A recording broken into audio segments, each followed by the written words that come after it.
जय गुरु जी। शुक्राना गुरु जी।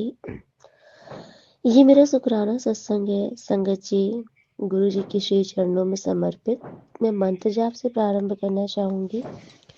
ओम नमः शिवाय। शिव जी सदा सहाय। ओम नमः शिवाय। गुरु जी सदा सहाय। संगत जी, गुरु जी का बार बार मैसेज आ रहा है कि पुत्र शुक्राना सत्संग शेयर कर, शुक्राना सत्संग शेयर कर। संगत जी, मैं नहीं ही कर पा रही हूँ और मैंने कल ट्राई भी किया था। तो एक्चुअली ना मैं ये माइक में से मतलब बोल करके ही रिकॉर्डिंग में ही डायरेक्ट सत्संग मतलब शेयर करती हूँ। तो आधे सत्संग में ही बार बार माइक रुक जा रहा था, तो मैं बिल्कुल से भी कर ही नहीं पा रही थी। तो मैंने देखा, बार 2 बार मैंने किया, बार बार सत्संग रुक जा रहा था। तो फिर मैंने कहा गुरु जी आपकी मर्जी अगर नहीं है तो फिर आज मैं नहीं करूँगी। फिर आज अभी संगत जी हुआ क्या कि मेरी एक्चुअली ना तबीयत खराब चल रही है। थोड़ा सा मुझे कफ कोल्ड फीवर का प्रॉब्लम चल रहा है और समझ ही नहीं आता है कैसी तबीयत है ये। मतलब कि ठीक रहती हूँ, फिर जैसे काम वाम करती हूँ उसके बाद एकदम जैसे लेटती हूँ तो एकदम शरीर भारी हो जाता है, बहुत पेन होने लगता है शरीर में, सर भारी हो जाता है, बहुत ही लगता है सिर्फ आँख बंद करके सोते रहो, कोई और काम करने की इच्छा ही नहीं होती, हिम्मत ही नहीं होती। इससे पता नहीं कितना अजीब सा ही रहता है शरीर में। तो मैं परेशान हो रही थी इस चीज़ से संगत जी। फिर मतलब मेरे मन में आया कि चलो मैं दिल्ली में पंडित जी से बात कर लेती हूँ। ये मतलब लेकिन फिर मेरे मन में ये आता है कि नहीं, मैं कहीं कुछ नहीं करूँगी, गुरु जी हैं, गुरु जी सही करेंगे। फिर संगत जी आज मॉर्निंग में मैंने अपने हस्बैंड अंकल से बोला कि डॉक्टर को दिखा लो। तो पहले मैंने गुरु जी से अरदास लगाई। मैंने कहा गुरु जी अगर आपकी मर्जी है कि मैं पहले जाके दिखा लूँ डॉक्टर को, तो हस्बैंड अंकल मेरे एक बार में ही हाँ बोल दी। नहीं मर्जी है तो फिर वो नहीं लेके जाए। तो संगत जी मैंने बोला तो वो मना कर दिए, बोले कि अभी शाम तक चलेंगे तो पैसे आ जाए तब। तो फिर मैंने बोला ठीक है। फिर संगत जी अभी मतलब कि तबीयत मुझे समझ नहीं आ रही थी कैसे क्या है, बहुत अजीब सा ही फील हो रहा था। फिर संगत जी शाम को भी मेरा मन हुआ कि लाओ पूछ लूं पंडित जी से मुझे क्या दिक्कत हो रही है। फिर मन में आया नहीं मैं कहीं नहीं पूछूंगी, गुरु जी सब देखेंगे। फिर संगत जी अब देखिए गुरु जी का ना तरीका अलग होता है, वो गुरु ही जाने। क्योंकि सुबह मॉर्निंग में मैंने गुरु जी के पास मेडिसिन भी रखी थी फीवर वगैरह की, और वो मेडिसिन मैंने गुरु जी के पास रख के तब खाई थी। लेकिन शाम तक मुझे वो आराम नहीं महसूस हुआ। मुझे स्वेटिंग नहीं हो रही संगत जी, जैसे बुखार होता है और आप दवाई खा लो तो पसीना आ जाता है तो कहते हैं बुखार उतर जाता है, मुझे पसीना ही नहीं आ रहा है। फिर अभी अभी मतलब संगत जी में बैठी थी तो हिम्मत नहीं थी कुछ करने की, लेकिन अचानक से मन में आया कि मतलब छोटा बेबी है मेरा 2.5 साल का। तो ऐसे मन में आया कि मतलब वो थोड़ा सा बालों में ना ऐसे खुजली कर रहा था, तो मैंने कहा लाओ थोड़ा सा मैं इसके बाल देख लेती हूँ, जुए वगैरह साफ कर लेती हूँ। संगत जी ऐसे ही मन में आया जबकि तबीयत मेरी ठीक नहीं है, लेकिन अचानक से जब ये चीज़ आई तो मैंने ना अपने बाबू का ऐसे मतलब कि जुए वगैरह साफ करने लगी। तो थोड़ी बहुत मतलब कि निकले इसके जुए वगैरह मैंने मारे। संगत जी मतलब कि मैंने ना जैसे मतलब कि हो गया। मतलब कम से कम मैं बैठी थी आराम से देख रही थी, क्योंकि टाइम तो और कुछ करना का हिम्मत तो था नहीं। तो आधा पौन घंटा मैं ऐसे ही यही कर रही थी। फिर संगत जी जब मैंने ये किया ना अचानक से एक बारगी मेरे मन में जैसे आया कि जैसे जैसे मैं मतलब कि इन जुए को मतलब मैं इनको हटा रही हूँ बाबू के सर से, इनको मार रही हूँ, वैसे वैसे मैंने देखा कि मैं थोड़ा धीरे धीरे धीरे बड़ा थोड़ा सा इम्प्रूवमेंट आई मेरे अंदर। अब मुझे ये समझ नहीं आ रहा है गुरु जी का क्या ये तरीका है, क्योंकि इसके पहले भी गुरु जी ने मुझे ये सत्संग सुनवाया था कि एक आंटी जी थी, उनकी भी ऐसे बहुत हेल्थ इश्यूज चल रहे थे, बहुत ज़्यादा चल रहे थे। तो गुरु जी ने बोला कि वो हटा दे के उनके ऊपर से टाल देंगे। तो वो आंटी जी ने भी बताया था कि उनके मतलब रिश्तेदार में कोई बुजुर्ग थे, वो बुजुर्ग मतलब उनका शरीर शांत हो गया। तो आंटी जी ने बाद में बोला गुरु जी ने उनको यही बताया कि उनके ऊपर जिस प्रकार का जो भी नेगेटिविटी क्रियाएं थी वो, क्योंकि वो बुजुर्ग थे वो अपना जीवन जी चुके थे, तो गुरु जी ने उनको वो चीज़ें ट्रांसफ़र कर दी और उन्होंने अपना शरीर छोड़ दिया। तो संगत जी जब मैंने ये देखा कि जैसे जुएं जैसे मैंने इसको मतलब कि मारी है काफ़ी देर तक, तो ये चीज़ जब हुआ है तो फिर जब मुझे हल्का-फुल्का महसूस हुआ कि मुझे हल्का-सा महसूस हो रहा है कि शरीर से मतलब हल्का-सा पसीना जैसे होता है ना कि वो रिलीज़ हो रहा है और मतलब बेटर महसूस करी मैं पहले से, जो बहुत भारीपन था, अजीब-सी शरीर में हो रहा था, वो काफ़ी हद तक मुझे रिलैक्स महसूस हुआ। तो अचानक से जैसे गुरुजी ने मन में डाला कि ये मैंने जो तेरे ऊपर बला सी वो मैंने इसमें डाली है। संगत जी फिर मैंने इंस्टेंट ही अभी देखिए संगत जी कल मेरा ये सत्संग मैं ऐसे ही मतलब कि दो से चार बार मैंने ट्राई किया था सत्संग शेयर करने का, लेकिन रिकॉर्डिंग अपने आप बीच में बार बार कट हो जा रही थी, रिकॉर्डेड ही नहीं हो पा रहा था। और अभी मैं देख रही हूँ कि जब ये सत्संग मैं शेयर कर रही हूँ तो इसका मतलब कि गुरु जी की मर्जी है। अब संगत जी देखिए, मैं ये तो नहीं कह सकती हूँ क्योंकि गुरु जी का अपना अलग तरीका होता है। तो गुरुजी का ब्लेसिंग देने का, आपको ठीक करने का, आपको हेल्थ प्रोवाइड करने का गुरुजी का अपना अलग तरीका होता है सबके लिए। तो मैंने नोटिस किया संगत जी की शायद ये कुछ था जो कि क्योंकि गुरुजी का बार बार मेरे पास मैसेज भी आ रहा था कि पुत्र वो तुझे मारना चाहते हैं लेकिन मैं तुझे मरने नहीं दूंगा। संगत जी देखिए, इसमें कोई नेगेटिविटी मैं नहीं फैला रही, ना मैं किसी पर कोई ब्लेम कर रही हूँ, लेकिन सबके परिवार का अपना एक अलग सीन होता है। सब अच्छे ही नहीं होते हैं, कोई बहुत स्वार्थी होते हैं, कोई बहुत लालची होते हैं, सबका अपना अलग स्वार्थ होता है, लालच होता है। और गुरु संगत जो है उनके दिल में तो छल कपट नहीं होता, वो तो एक जानवर को भी नहीं मार सकते, वो एक तो चींटी भी नहीं मार सकते। लेकिन जो गुरु संगत नहीं है संगत जी, वो बहुत ही निर्दयी भी होते हैं बहुत लोग, जिनको सिर्फ अपना स्वार्थ दिखता है, सिर्फ अपनी चीजें दिखती हैं, उसके लिए वो दूसरे के साथ भी नहीं सोचते कि उसके साथ क्या हो जाएगा। तो गुरु जी का बार बार ये भी मैसेज आ रहा था, सत्संग में भी आ रहा था कि पुत्र तुझे मारना चाहते हैं, तुझे मारने की पूरी साजिश की गई है, लेकिन तेरा गुरु बैठा है ना, तेरा गुरु तुझे मरने नहीं देगा। और संगत जी जब ये देखिए ये इधर ये प्राण के ऊपर ही आया था तो गुरु जी ने कैसे प्राण के ऊपर ही ये बला टाली है। और मुझे ऐसा लग रहा है कि जो मेरे ऊपर अगर कुछ हैवीपन था, जो भी नेगेटिविटी थी, वो गुरु जी ने नेगेटिव चीज इस तरीके से मेरे ऊपर से हटाई है। तो अनंतम शुक्राना गुरु जी, वो आप सब जीव आपके बनाए हैं और वो आपका ही तरीका है मेरे मालिक। और संगत जी इसमें आप अपनी कोई राय मत रखिएगा, क्योंकि गुरु जी की गति के आगे हमारी मति कुछ नहीं चलती। गुरु जी दिव्य है, गुरु जी अलौकिक है, गुरु जी का हर एक जो भी कार्य होता है ना वो हमारे समझ से परे है संगत जी। तो इसीलिए मैं गुरु जी की हर एक रजा में राजी हूँ। गुरु जी जो करते हैं जैसा करते हैं वो सिर्फ हमारे भले के लिए करते हैं, क्योंकि मैंने ये डिसाइड किया है कि गुरु जी मैं कहीं नहीं जा रही, मैं किसी को नहीं दिखाऊं सुनाऊंगी, मैं किसी से कुछ नहीं पूछूंगी, आपको ही ठीक करना है। तो देखिए गुरु जी ने कैसे ठीक किया। और संगत जी मैं सच बोलूँ तो मैं बहुत सारे उपाय गुरु जी के जो आते हैं तो मैं नहीं कर पाती, मैं नहीं ही कर पाती। मैं बोलती हूँ गुरु जी आप हो, आपसे बड़ा उपाय कोई नहीं।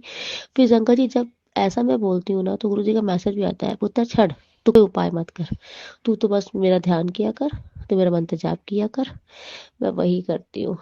संगत जी मैं तो इतनी बड़ी आलसी बेटी हूँ, और या फिर ये बोलूँ कि पता नहीं कैसे मुझे बहुत थकावट हो जाती है, मतलब कि काम कर वर के तो मैं बहुत थकावट भी हो जाती है, तो भी ऐसा होता है कि मैं ब्लेसिंग वाला अपना तांबे का मैंने लोटा ब्लेस करवाया है गुरु जी से, लेकिन मैं लोटे में जल प्रसाद भी नहीं बना पाती हूँ, नहीं ही बना पाती हूँ संगत जी। और बना भी लेती हूँ तो भगवान जाने कौन सी नेगेटिविटी है कि मैं उसको एक लोटा जल मैं पूरा पी ही नहीं पाती हूँ, वो आधा रखा ही रह जाता है।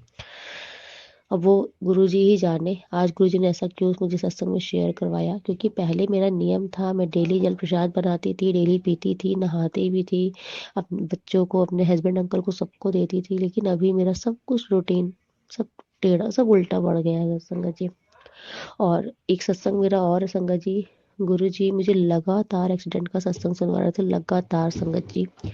और जिसमें एक सत्संग था उसमें यही था कि उनके मतलब कि फैमिली में हस्बैंड अंकल थे, कोई थे वो बाहर गए थे और गाड़ी चलाते वक्त उनको नींद आ गई थी, एक झपकी आई थी और उनकी गाड़ी एक्सीडेंट होते होते गुरुजी ने बचाई थी। संगत जी मेरे मतलब कि मेरे जानकार में ही है कोई, जब ये सत्संग बार बार आ रहा था तो फिर मुझे कहीं से सुनाई पड़ा वो मेरी जानकार में ही है, उनके साथ ये घटना हुई थी कि वो गाड़ी चला रहे थे और सुबह का टाइम था और उनको झपकी आ गई और उनकी गाड़ी मतलब कि काफ़ी गड्ढे में से मतलब गिरते-गिरते लड़ी, गिरते-गिरते बची या कुछ भी, लेकिन डैमेज बुरी तरीके से गाड़ी तो उनकी पूरी ख़त्म हो गई थी, बुरे तरीके से ख़त्म हो गई थी। लेकिन उसके अंदर जो ड्राइव कर रहे थे, उनको एक खरोच भी नहीं आई थी। तो अनंतम शुक्राना गुरुजी। मैं आप संगत जी, ये होता है ना कि अगर आप गुरु से जुड़े हो तो गुरुजी उन सब की रक्षा करते हैं जो आपसे जुड़े हैं। संगत जी, दूसरा भी गुरुजी मुझे अगेन सुना रहे थे सत्संग कि ड्राइविंग करते करते चलते चलते अचानक से आगे वाला टायर ब्लास्ट हो गया, टायर ब्लास्ट हो गया। संगत जी, गुरुजी ने जैसे मुझे ये सत्संग सुनवाया वैसे ही शाम को मेरे जेठ लगते हैं, वो जेठ जी लगते हैं, उनका ग्रुप में एक वीडियो आया और उसमें उन्होंने नीचे मैसेज लिख के भेजा कि हम लोग लखनऊ से दिल्ली आ रहे थे तो रूट में ही सब फ्रंट का टायर ब्लास्ट हो गया। और ये संगत जी मतलब मैंने सुबह ही ये सत्संग सुना और मैंने कहा गुरुजी कष्ट कटवा रहे हैं। लेकिन संगत जी, हमको ऐसा लगता है कि हमारी फैमिली का कष्ट है, लेकिन हमें नहीं पता होता है कि गुरुजी तो अंतर्यामी है, वो मतलब वो दूरदर्शिता है।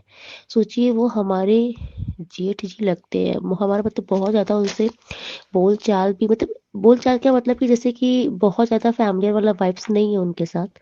बस वो मतलब कि हाँ, कभी कोई जैसे उनकी वाइफ दिख गई तो वैसे बस थोड़ा बहुत बात हो गई, ऐसा ही सीन है। लेकिन संगत जी देखिए, गुरुजी कैसे सबको ब्लेस्ड करते हैं।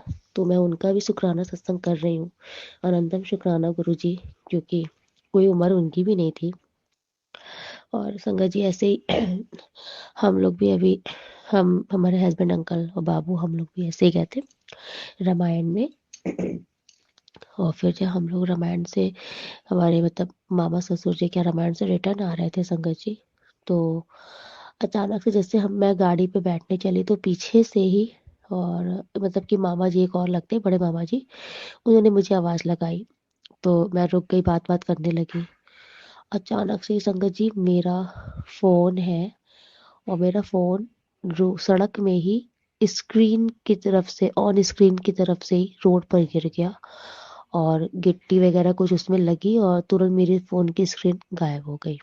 तो संगत जी मेरे हस्बैंड को तो मतलब वो लगा कि यह मतलब नुकसान हो गया, 30-40 हज़ार का नुकसान हो गया। तो संगत जी मैं भी बड़ा थोड़ा सा सैड हो गई कि ये क्या हो गया। लेकिन संगत जी जब मैं घर आई मुझे पूरा इंसिडेंट ध्यान में आया कि उसके पहले ही संगत जी मुझे गुरुजी ने मतलब, ये जब काफी बार हो गया ना कि पैसा नुकसान हो गया, नुकसान हो गया, जैसे मैं घर में एंटर की वैसे ही मेरे माइंड में ये वाला गुरुजी का सत्संग आया कि एक आंटी थी जिनका बेटा ड्राइव कर रहा था और उनकी न्यू कार थी और वो कार गुरुजी ने ब्लेस की थी और बहुत बुरा एक्सीडेंट हुआ था। तो कार तो डैमेज हो गई थी, 17-18 या 20 हज़ार का नुकसान हुआ था, लेकिन उनका लड़का सही सलामत था। तो जब वो आंटी गुरुजी के पास आई और बोली तो गुरुजी आपने आपने देखा नहीं, देखे हमारे इतना नुकसान हो गया, तो गुरुजी ने उनसे यही बोला कि तुझे पैसे की पड़ी है कि तेरा 20-30 हज़ार का नुकसान हो गया और मैंने तेरे लड़के की जान बचाई है।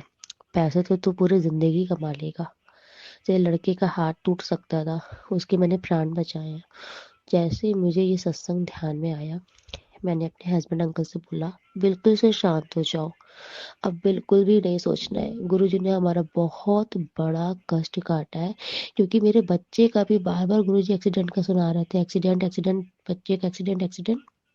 तो फिर संगत जी मुझे उस टाइम पर दो सत्संग याद आए थे और एक आंटी जी का भी आया था कि वो आंटी जी का भी गहने थे, वो मतलब कि कहीं उन्होंने रखे थे, क्या था, वो बंदा लेके चला गया, फरार हो गया, फोन नहीं उठा रहा, ऐसा कुछ। काफी अमाउंट मतलब काफी मात्रा में गहने थे, उनको रिटर्न नहीं मिला, तो वो आंटी जी भी बहुत दुखी थी। तो गुरुजी ने अपनी ही एक सत्संग से, जो कि सत्संग शेयर करती हैं, उनके माइंड में डाला कि पुत्र तू उनके पास फोन कर और उनसे पूछ क्या बात है। तो आंटी ने जब उनके पास फोन किया तो उनसे पूछा कि आप क्यों परेशान हैं, गुरुजी ने मुझसे बोला आपसे बात करने के लिए। तब उन्होंने बताया कि ऐसे ऐसे हमारी ज्वेलरी है वो लेके फरार हो गया है और आ नहीं रहा है। तो फिर वो आंटी ने, गुरुजी ने क्योंकि उनको कॉल करवाई थी, तो आंटी जी ने बताया कि गुरुजी ने उनसे बोला है कि तू परेशान मत हो, तेरी जो ज्वेलरी गई है इसमें मैंने तेरे बड़े बेटे को ब्लेस किया है।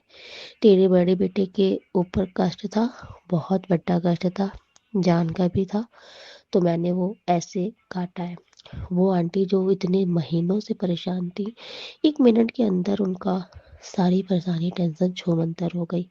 तो संगत जी, जैसे ही मेरी जब गाड़ी में बैठने से पहले जैसे ही मेरा फ़ोन गिरा था, स्क्रीन आउट हो गई थी, ख़त्म हो गई थी। इतना मतलब कि घर तक तो बहुत परेशान थे, लेकिन जैसे ही गुरुजी ने ये दोनों सत्संग मेरे माइंड में डाला, मेरा मन एकदम रिलैक्स हो गया, शांत हो गया। फिर मैंने अपने हस्बैंड अंकल को बोला, तो वो भी एकदम से शांत हो गए। उनका भी मन समझ में आ गया कि गुरुजी बहुत बहुत पावरफुल है, हमारे गुरुजी बहुत डिवाइन पावर है गुरुजी के अंदर। गुरुजी कब क्या कैसे कर रहे हैं संगत जी, कभी आप ये मत सोचिए। अगर आप गुरु जी से जुड़ गए हैं तो गुरु जी यही बोलते हैं कि तू मुझे छोड़ सकता है, तू मुझे भूल सकता है, लेकिन ना मैं तुझे भूलूंगा, ना मैं तुझे कभी छोड़ूंगा। तो गुरु जी हमारे हर पल साथ है संगत जी। हमारे साथ कोई चीज़ कभी गलत हो ही नहीं सकती। और अगर कोई चीज़ आपके साथ हुई है, ऐसा कुछ आपको ऐसा लगा कि ये चीज़ होनी ही नहीं चाहिए, तो आप इतना समझ लीजिए कि कोई बहुत बड़ी चीज़ को टालने के लिए गुरुजी ने उस चीज़ को ऐसा किया था। आप सोचिए गुरुजी, संगत जी, 40,000 का अमाउंट हमारे लिए बहुत बड़ा है, तो आप ये समझ लीजिए कि कष्ट कितना बड़ा होगा। जब गुरुजी ने इतने बड़े अमाउंट में उस कष्ट को काटा है, तो वो कष्ट कितना बड़ा होगा। तो बस जब आप ये समझ लोगे, तो फिर ये चीज़ से मन शांत हो जाएगा कि नुकसान क्यों हुआ, क्योंकि हमारा नुकसान नहीं होता है, हमारा फ़ायदा होता है। अगर हमें चलते हुए थोड़ी सी चोट भी लगती है ना, तो वो हमें नुकसान नहीं देती, वो हमें फ़ायदा के लिए लगी है, क्योंकि गुरुजी कोई बहुत बड़ा संकट काट रहे हैं उस छोटी सी ठोकर में। तो अगर आप गुरुजी की संगत हो, तो कभी ये मत सोचो कि गुरुजी के होते आपके साथ, आपके परिवार के साथ कुछ भी गलत हो जाएगा। नहीं होगा। शायद गुरुजी ने इसीलिए कल रात में मुझे सत्संग नहीं शेयर करने दिया था, क्योंकि कल मैं कल मैं मतलब कि ये बातें शायद नहीं बता पाती जो आज मैं बता रही हूँ। तो अनंतम शुक्राना गुरुजी। ये मेरा एक शुक्राना सत्संग था गुरुजी के श्री चरणों में। और मुझे पूरा विश्वास है संगत जी कि गुरुजी ये भी बोलते हैं कि मैं तेरी परीक्षा ले रहा था और तू मेरी परीक्षा में पास हो गई। और संगत जी, मैं ना जिसको बोलते हैं ना अटूट विश्वास, अटूट विश्वास, जब मैं वो वाला एकदम अटूट विश्वास अपने गुरुजी पर रखती हूँ, तो कभी कभी गुरुजी का मैसेज आता है कि पुत्र, मुझे ऐसी संगत बड़ी पसंद आती है जो मेरे ऊपर ऐसा विश्वास रखती है कि गुरु है तो सब कुछ है, गुरु है तो कुछ गलत नहीं होगा।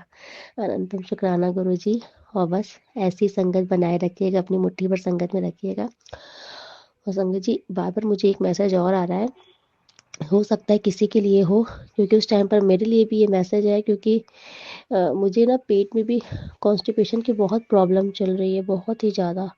अचानक से एक दिन मैं सो कर के उठी और बिल्कुल मुझे मोशन ही नहीं आ रहा था, बिल्कुल नहीं। मैं बहुत परेशान थी, तब से मैं अभी तक देख रही हूँ मैं बहुत परेशान हूँ पेट से, बहुत ही ज़्यादा। फिर एक दिन संगत जी, मुझे ना मतलब कि यहाँ पे एक जीतू कचौड़ी वाला है, उसकी शॉप की कचौड़ी बहुत पसंद है, तो मैं चली गई खाने के लिए। फिर रास्ते में मुझे याद आया कि अरे मेरे पेट में तो इतनी प्रॉब्लम चल रही है, डाइजेशन ही नहीं हो रहा है, मोशंस ही नहीं आ रहे हैं। तो मैंने कहा गुरुजी, मेरा मन बड़ा हो रहा है खाने का, आप संभाल लेना। तो गुरुजी ने मन में ठौर डाला कि पुत्र, जिस मैं तो वही चीज़ ही खिलाता हूँ जिस चीज़ की जिसको समस्या होती है। तो फिर मेरा मन खुश हो गया कि गुरुजी मुझे खिला रहे हैं कचौड़ी, इसीलिए खिला रहे हैं कि उनको अब इसको ठीक करना है। क्योंकि गुरुजी सत्संग में सुनाते हैं, मैं सुना है सत्संग में, कि जो शुगर पेशेंट जाता था तो गुरुजी उनको भर भर के मिठाइयाँ हलवा खिलाते थे, कड़ा प्रसाद खिलाते थे। और जिनको तला कढ़ा मतलब मना होता था, गुरुजी उनको समोसा प्रसाद खिलाते थे। जिनको तीखा मना होता था, गुरुजी उनको भर भर के मिर्चियाँ खिलाते थे। तो ऐसे ही जब मेरे पेट में ऐसे इतनी प्रॉब्लम थी, मेरा पेट सही नहीं था, तो गुरुजी मुझे लेकर के खुद गए थे कचौड़ी खिलवाने। अनंतो शुक्राना गुरु जी। और संगत जी, वाकई वो कचौड़ी खा के आने के बाद मुझे काफी तो आराम मिल गया। और ये रही बात सत्संग शेयर कर रही हूँ, हाँ ये भी विश्वास है, जैसे ये सत्संग शेयर होगा, मेरी हर एक चीज में मुझे आराम मिल जाएगा। तो संगत जी, प्लीज आप भी, गुरु जी का ये बहुत ही ब्लेसिंग वाला सत्संग है, इसे जल्दी से शेयर कर दीजिएगा। जिससे जिनकी लाइफ में भी अगर ये प्रॉब्लम चल रही हो तो उनको भी ब्लेसिंग मिल जाए। और हाँ, वो सत्संग तो बताना ही भूल गए, जो है अंकल जी थे, उन्होंने बताया था कि उनके पेट में प्रॉब्लम चल रही थी, तो उन्होंने सपना देखा था कि गुरु जी लहसुन और रोटी खा रहे हैं। उनको समझ नहीं आया, उन्होंने अपनी बहन से पूछा कि आज मैंने सपने में गुरु जी को देखा है लहसुन रोटी खाते हुए, मुझे समझ नहीं आ रहा इसका मतलब। तो उनकी बहन ने बोला कि आप ना लहसुन खाना शुरू करो, गुरुजी आपको इंडिकेशन दे रहे हैं कि लहसुन खाओ, आपकी सारी समस्या खत्म हो जाएगी। तो फिर उन्होंने बताया कि उनकी मम्मा पापा ने लहसुन का अचार भेजा था, तो उन्होंने लहसुन का अचार खाना शुरू किया, तो उनको काफी हद तक अपने पेट की समस्या से समाधान मिला, रास्ता मतलब राहत मिल गई। तो गुरुजी सो सॉरी, मैं भी बार बार भूल जाती हूँ, लहसुन खा नहीं पा रही हूँ। और जिसके लिए ये मैसेज आपने करवाया है, क्योंकि आप बार बार मन में डाल रहे थे किसी के पास ये जाना है, तो गुरुजी आप ही कल्याण करो। और आज तो मुझे यही सत्संग याद आ रहे हैं। अनंतम शुक्राना गुरुजी। और बाकी जो मन में है आप सब जानते हो, आप सब पूरा करना। जय गुरुजी। शुक्राना गुरुजी। तो आज का सत्संग मैं यहीं पर पूरा करती हूँ। गुरु जी की कृपा सब पर बनी रहे। ओम नमः शिवाय। शिव जी सदा सहाय। ओम नमः शिवाय। गुरु जी सदा सहाय। और जो सत्संग शेयर करते हैं गुरु जी, उन पर भी आपकी विशेष कृपा रहे। जय गुरु जी। शुक्राना गुरु जी।